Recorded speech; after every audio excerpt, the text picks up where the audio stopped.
Si concludono oggi una serie di incontri che hanno avuto come obiettivo appunto la definizione del PSR. Qual è la tua opinione?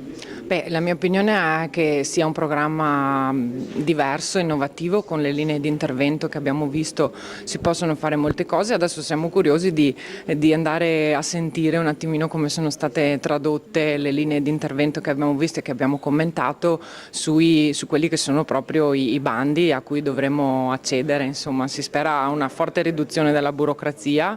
Si spera l'incentivazione appunto degli insediamenti sia dal punto di vista del passaggio generazionale sia delle start-up e si punta alla definizione, diciamo, di quella che è la posizione delle consulenze e della formazione su tutto questo impianto nuovo del PSR. Stiamo a vedere, vediamo, commentiamo. Dei giovani in questo settore rappresentano il futuro, un futuro anche tecnologico, e si spera che questi soldi che arriveranno un po' dall'Europa, dall'Italia e dalla regione vadano a buon fine.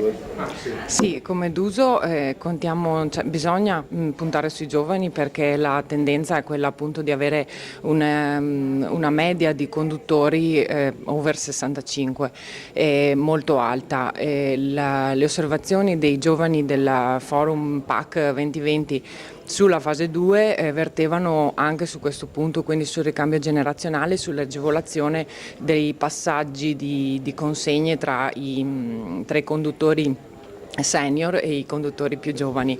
Passaggio sia dal punto di vista appunto dell'insediamento della conduzione, ma anche dal punto di vista delle nuove start-up agricole, che è un tema ancora, diciamo, inesplorato dalle vecchie programmazioni.